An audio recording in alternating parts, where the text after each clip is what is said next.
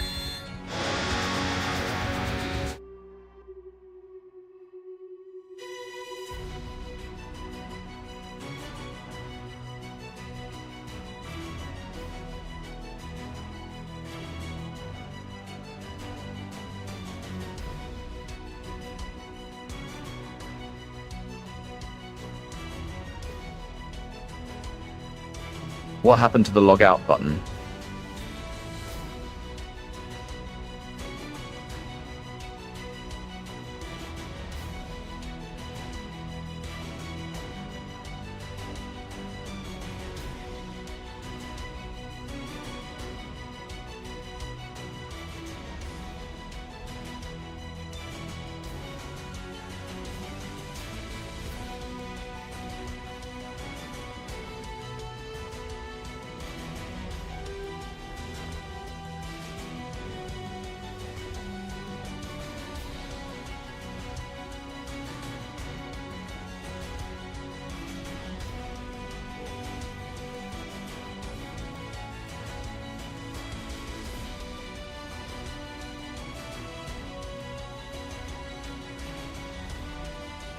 I will fall to a god! His father was Zeus, his mother, Alcmene. Together they had a boy, but Zeus's queen, Hera, she wanted him dead. The gods commanded him to perform 12 labors.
Olympians, you cannot win. Surrender now. Today begins the end of the reign of the gods. We will make the universe tremble.